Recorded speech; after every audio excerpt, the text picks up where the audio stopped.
Hey guys, it's OpticalFlash here at the Western Development Museum. We're at SaskAssemble3. It is September 15th, 2025, and I'm here with... F. David Schultz. Hello. How are you doing today, David? I'm great. This is an awesome day. Yeah? Yeah. So tell us kind of who you are, what got you into what you're doing right now, and kind of what brought you here. And for sure. I am billed today as the Mad Creator, which I think that's going to be my new brand. I'm just going to lean into that. But I've kind of been a lifelong creative. I've done a lot of stuff in theater. I like to design board games as like a hobby sort of a thing.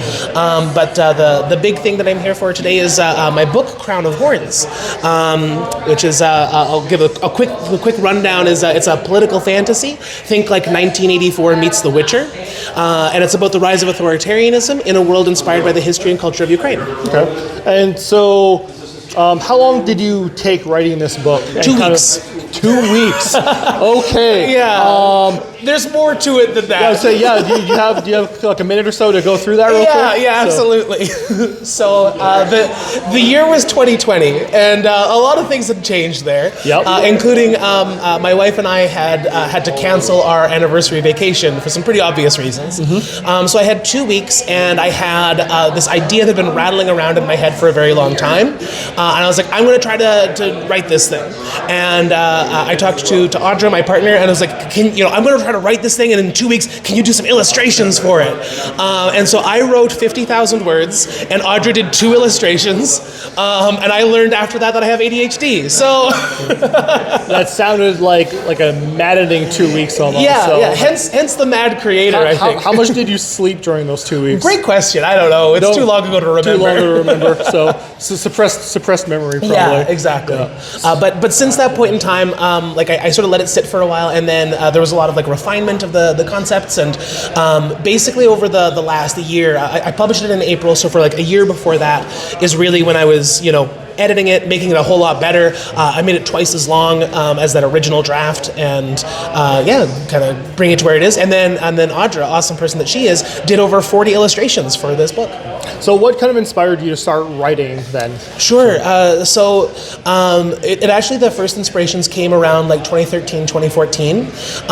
There was a number of protests in Ukraine referred to as the Euromaidan uprising. Yep. And so I really remember seeing just all of these images of these people trying to fight against corruption in the government, scenes of police brutality, and a lot of these things really stuck with me. And Audra, who had been creating this whole world for her comic, created a place that was inspired by Ukraine, and so we kind of teamed together to kind of build out some different ideas, and so it was really those things coming together to kind of create the work that we have here.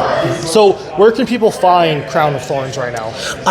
So lots of different places. A lot of your favorite bookstores in Saskatoon have it. So Amazing Stories Comics, Turning the Tide, Cole's Indigo, that kind of thing. Mm-hmm. And then for anyone who is near or afar, I have print-on-demand distribution. So what that means is that if you're in the UK or Australia or the US or something like that, a lot of local stores or even your Amazon or that kind of thing, you can go on there and you can order the book, and it's printed right for you as you need it, so it keeps the costs down and makes it available around the world. So what about your online presence? Do you have any social media stuff that you'd like to let people know about? For sure, yeah. You can check me out on Instagram, empyclaw, EMPYCLAW, and then you can also find me on itch.io, and through there, same username, I have the audiobook and ebook available as well. And do you have, just to close off, I guess, kind of what I've been asking everyone today, of course, is do you have any inspirational words for people that are looking to get into writing books or comics or illustrating, just kind of all that? Do you have any advice for them? Yeah, just start doing things because you are absolutely going to make mistakes. When I think back to the first version of this, not great. Lots of really clunky things in it and that kind of stuff. But just by getting started and actually having something on the page, you can make that so much better. You're going to fail along the way, but you're going to learn things.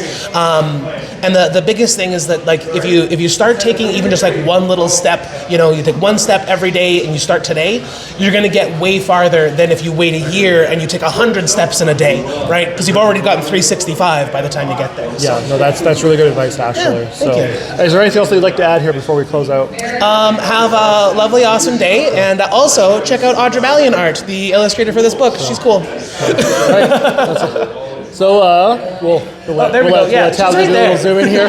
So say hi. So Perfect. So all right, yeah. So I'll just kind of do this close off camera here, I guess. Yeah, So yeah. I am OpticalFlash here at SaskAssemble3 at the Western Development Museum here in Saskatoon. We'll chat soon. Thanks, guys.